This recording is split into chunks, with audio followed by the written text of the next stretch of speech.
반갑습니다. 오늘도 새벽 돌베개에 나오신 모든 성도님들을 주님의 이름으로 환영합니다. 주님의 은혜로 우리 모두가 또 목요일 하루를 이렇게 살아갈 수 있게 되었는데요.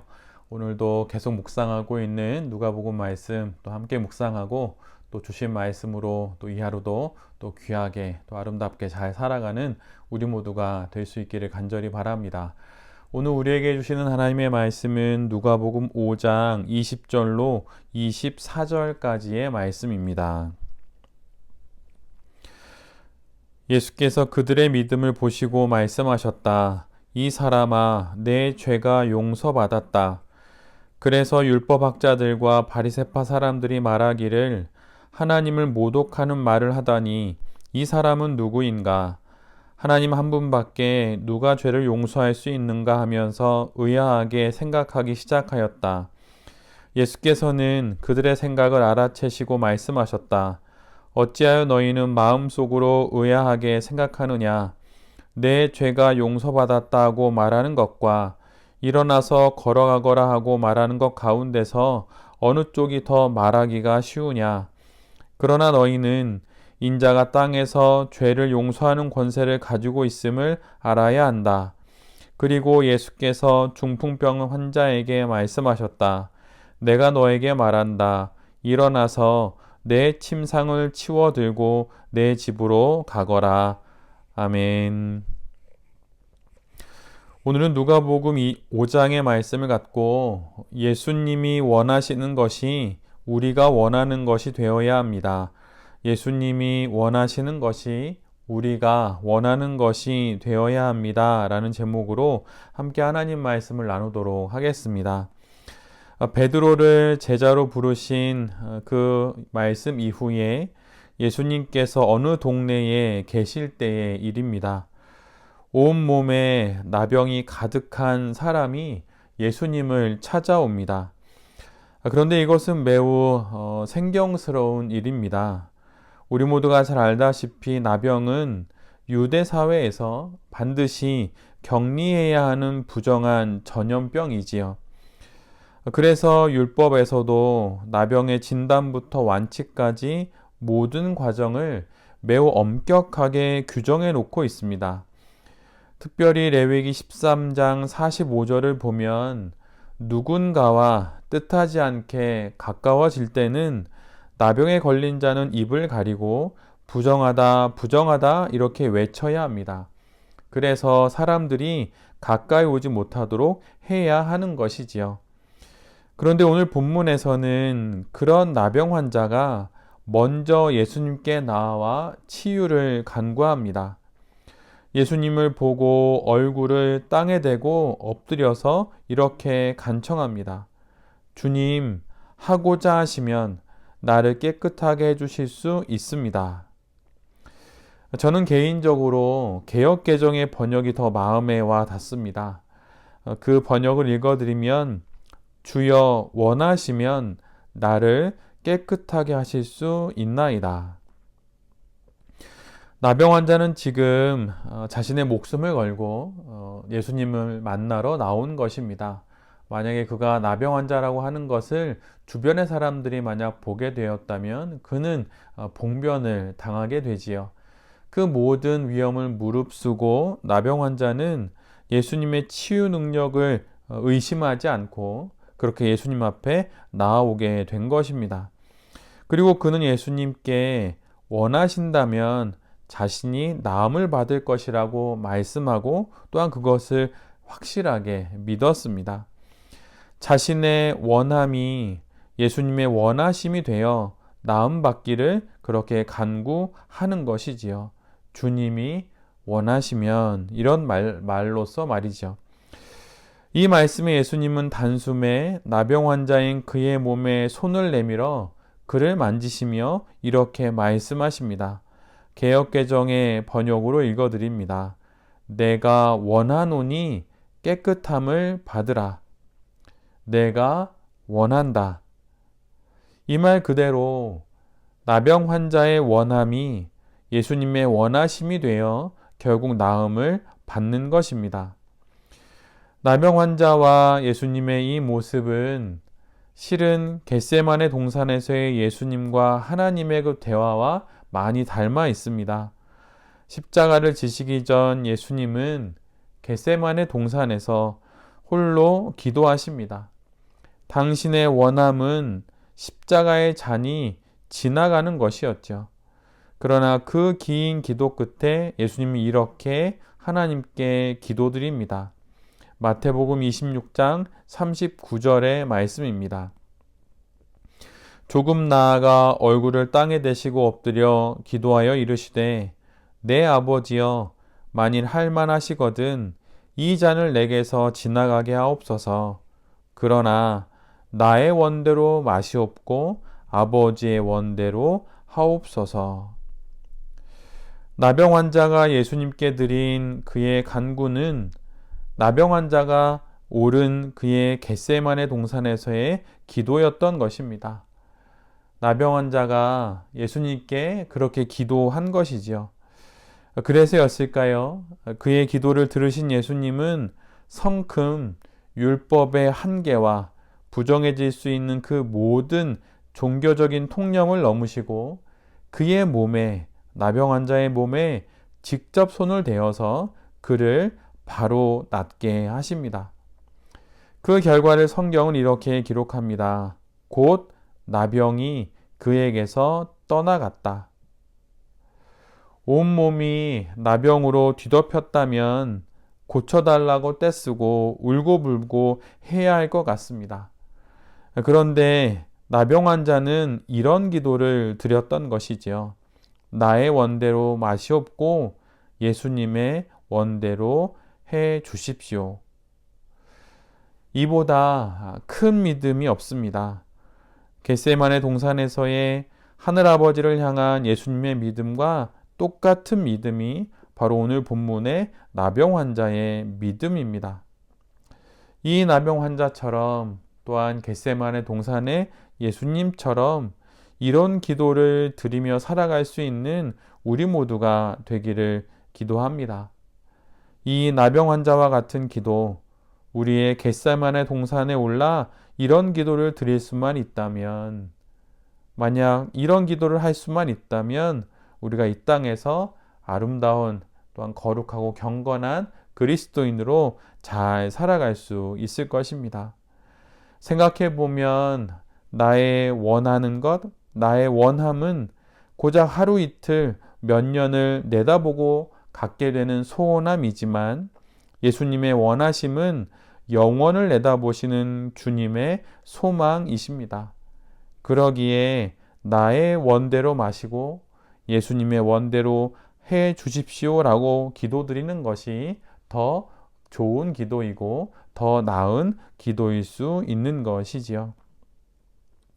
오늘 나병 환자는 자신이 올라야 했던 겟세마네 동산에 올라 예수님이 이후에 드리게 될 그 기도를 예수님께 드리고 있는 것입니다. 얼마나 귀하고 귀한 기도인지 모릅니다. 우리도 이런 기도를 드릴 수 있는 그런 신실한 그리스도인이 될 수 있기를 간절히 소원합니다. 오늘 본문 후반부를 보면 새로운 이야기가 이어집니다. 마가는 가버나움이라고 기록하고 있고 마태는 본동네 나사렛으로 소개하고 있는데 누가는 구체적인 장소의 언급은 하지 않고 오늘의 말씀을 이어갑니다. 어느 날 예수님께서 하나님의 말씀을 전하시는데 갈릴리 및 유다의 모든 마을과 예루살렘에서 온 바리새파 사람들, 율법 교사들이 둘러앉아 있었습니다. 이는 누가복음에서 종교 지도자들이 예수님의 공생의 사역에 처음으로 등장하는 장면입니다. 그렇게 많은 이들로부터 둘러싸인 예수님은 하나님의 말씀을 선포하고 또한 많은 병자들을 고쳐주십니다.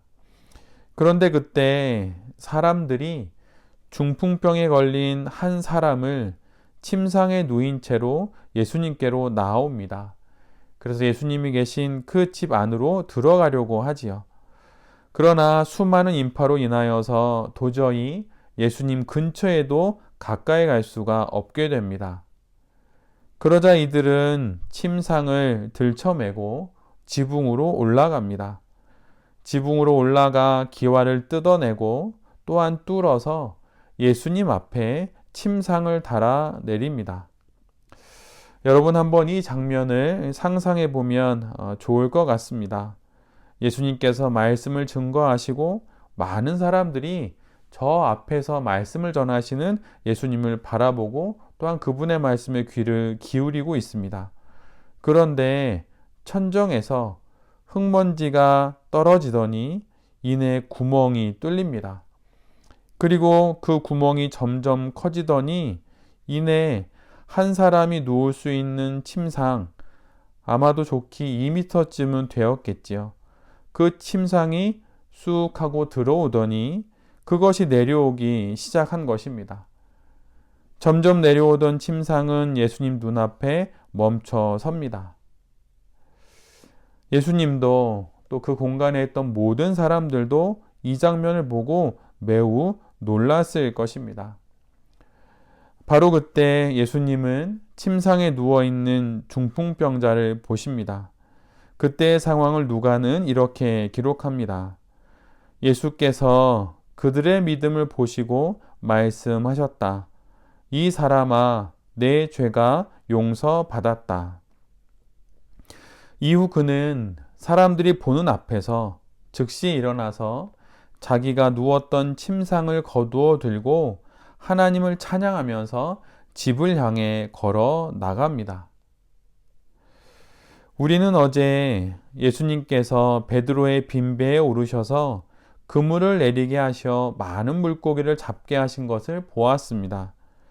그물을 내릴 수 없는 상황과 시간임에도 불구하고 반신반의하며 그물을 내린 베드로의 그 믿음에 응답하신 예수님의 모습을 모두 보았지요. 어제 베드로는 게네사렛 호수에 믿음의 그물을 내렸다면 오늘 중풍병자의 친구들은 천정을 뚫고 믿음의 그물을 내린 것입니다.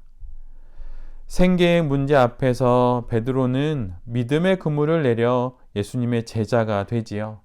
그리고 오늘 중풍병자와 그 친구들은 질병의 문제 앞에서 또 다른 믿음의 그물인 침상을 내려뜨림으로 말미암아 예수님의 응답을 받게 되는 것입니다.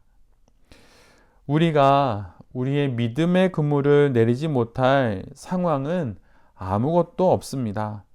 만약 살아가는 삶의 생계가 문제라면 우리의 생활을 위해서 또 경제적인 상황을 위해서 예수님께 우리의 믿음의 그물을 내릴 수 있습니다. 또한 그래야 하는 것이죠. 그리고 만약에 육체의 질병을 갖게 되었다면 더더욱 주님 앞에 오늘 본문의 중풍병자와 그 친구들처럼 믿음의 그물을 내려야 하는 것입니다.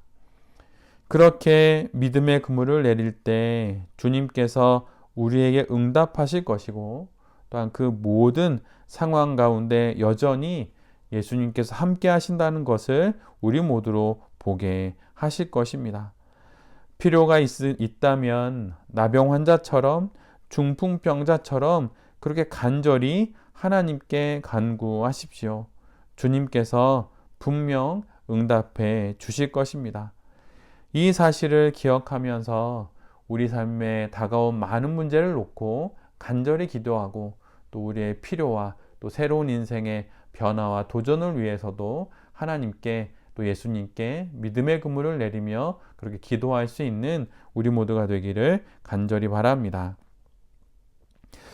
오늘 본문의 마지막 부분을 보면 이 땅에 오신 예수님께서 병자를 고치시며 이렇게 말씀하신 것에 대해서 종교 지도자들이 비난하기 시작합니다. 이 사람아, 내 죄가 용서받았다. 병 고침을 받으러 온 자에게 예수님은 죄사함을 선포하십니다. 그리고 이를 본 종교 지도자들은 일제히 일어나 거친 말을 쏟아내기 시작하지요. 예수님을 향해 오직 하나님만이 하실 수 있는 죄사함을 선포하는 것은 신성 모독이라고 하는 것입니다. 예수님은 당신의 죄사함의 선포가 이런 논란을 일으키실 것을 분명히 아셨을 것입니다. 그럼에도 불구하고 왜 이렇게 하신 것일까요? 지금 예수님은 무엇을 말씀하시려고 하시는 것일까요? 예수님은 우리 모두에게 이것을 말씀해 주시는 것입니다. 예수님은 병을 고치러 오신 분이 아니라 삶을 고치러 오신 분이다. 육체의 필요를 채우러 오신 분이 아니라 더 근원적인 영혼의 필요를 채우러 오신 분이다. 유한한 육체의 회복을 위해 오신 분이 아니라 영원한 영혼의 회개를 위해 오신 분이다. 바로 이것을 말씀하시기 위해 중풍병자를 향하여서 죄 사함을 선포하시는 것입니다. 물론 그렇다고 하여서 이 땅의 사람들이 겪는 질병이나 필요나 회복을 외면하시는 것은 결코 아닙니다. 마태복음 14장 14절의 말씀은 오병이어에 관한 말씀의 첫 시작입니다. 그곳에서 예수님을 향하여 예수님은 이러한 말씀을 하시게 되죠. 예수께서 배에서 내려서 큰 무리를 보시고 그들을 불쌍히 여기시고 그들 가운데서 앓는 사람들을 고쳐 주셨다. 배고픈 이들, 몸이 아픈 이들을 예수님은 불쌍히 여기시고 그들 모두를 고쳐 주십니다. 이것은 분명한 사실이죠. 그러나 예수님이 이 땅에 오신 이유는 이것보다 훨씬 깊습니다. 그래서 병고침을 받은 이들에게, 귀신이 내쫓김 당해 삶이 회복된 이들에게 병고침을 전하지 못하도록 한 것입니다. 예수님은 병고침을 위해 오신 분이 아니라 그 이상의 일, 가장 어려운 일, 오직 예수님만이 하실 수 있는 죄사함을 위해서 오신 분이시기 때문이지요. 이것이 예수님의 오심의 핵심입니다. 그런데 사람들은 병고침만을 받으려고 몰려들고 예수님께 배고픈 이 배를 채워달라고, 줄인 배를 채워달라고 그렇게 말씀드리면서 예수님이 이것들로 인하여서 자신들의 삶 주변에만 머물기를 그렇게 간절히 간구하고 있는 것입니다. 그러나 예수님은 이런 것들에 붙잡혀서 있으실 수 있는 분이 아니지요. 예수님은 이 모든 것을 넘어서 사람들의 병을 고치시지만 그들의 삶을 고치셔야 하는 분이고, 육체의 필요를 채우시지만 영혼의 필요를 채우시고, 육체를 회복시키시지만 영혼의 회개를 촉구하시는 바로 이 영혼 구원의 일을 위해서 이 땅에 오신 것입니다. 지금 종교 지도자들이 하는 말은 무슨 뜻인가요? 병이나 고치라는 것입니다. 배고픈 이들에게 빵이나 나눠주라는 것입니다. 죄사함은 종교적인 권위를 가진 자신들의 권한이니 함부로 말하지 말라는 것이죠. 영혼 구원에는 신경 쓰지 말고 치유나 하고 구제나 하면서 그렇게 살라는 것입니다. 그러나 예수님은 이 모든 것보다 큰 죄사함을 위해서 이 땅에 오신 분입니다. 복음서를 묵상해 가면서 우리 모두가 발견하게 되지만 종교 지도자들의 이런 마음과 말이 그들만의 것이 아니요 모든 이스라엘 백성들의 것이었다는 사실을 발견하게 됩니다. 우리는 어떠한가요? 우리의 부족과 필요를 채우시는 역할로 예수님을 정해놓고 그 이상의 부분을 터치하시고 만지시려는 예수님은 거절하고 있는 것은 아닌지, 이 땅에서의 필요가 채워지는 것은 중요한 일입니다. 그러나 이를 넘어서 예수님이 그리스도라고 하는 이 사실을 알고 예수님을 영접함으로 죄사함의 은총을 받아 영원한 필요를 채우는 것이 훨씬 더 중요한 일입니다. 바로 이 어려운 일을 위해 예수님이 이 땅에 오신 것이지요. 죄를 용서하셔서 영원한 생명을 주시는 예수님을 참되게 믿고 또한 그분의 뒤를 따르는 우리 모두가 되기를 기도합니다. 나병 환자와 같이 나의 겟세마네 동산에서 나의 원대로 마시고 아버지의 원대로 하옵소서라고 하는 기도를 드릴 수 있는 우리 모두가 되기를 기도합니다. 또한 중풍병 환자처럼 믿음의 그물을 내려 예수의 그리스도 되심을 경험하는 그런 신앙 인생이 되기를 기도합니다. 그리고 우리의 필요를 보시고 불쌍히 여기시고 채우시는 예수님께서 진정 주시기를 원하시는 죄사함의 은총을 회개하는 마음으로 받아서 이 땅에서 가장 아름다운 인생을 살아가는 새벽 돌베개의 모든 성도님들과 또 이 말씀을 전하는 제 자신이 될 수 있기를 간절히 기도드립니다. 아멘. 함께 기도하겠습니다. 주님, 온몸이 나병으로 뒤덮여 살아있으나 죽은 것과 같은 삶을 살아야 했던 그가 주님께 드린 이 기도가 참으로 부럽습니다. 주님이 원하시면 그리 될 것입니다. 자신의 원함이 예수님의 원하심이 되길 기도했던 이 절대 의존의 이 믿음, 이보다 더 큰 믿음을 본 적이 없다 말씀하실 이 믿음이 우리 모두에게 있게 하여 주시옵소서. 중풍병자와 그 친구들처럼 믿음의 그물을 내리기를 소원합니다. 더 깊은 곳에 믿음의 그물을 내려 예수님을 만나는 우리 모두가 되게 하여 주시옵소서. 그리고 우리의 필요를 채우시되 그 이상으로 우리를 이끄시길 원하시는 예수님을 따라 병고침의 은혜를 받고 영원한 필요인 죄사함에까지 이르는 회개의 인생이 될 수 있도록 주여 우리를 인도하여 주시옵소서. 오늘도 여러 일들을 감당해야 할 것입니다. 주님 간절히 구하오니 그 모든 이들 가운데 우리 곁에 임마누엘로 함께하여 주시옵소서. 이 모든 말씀 예수 그리스도의 이름으로 기도드립니다. 아멘.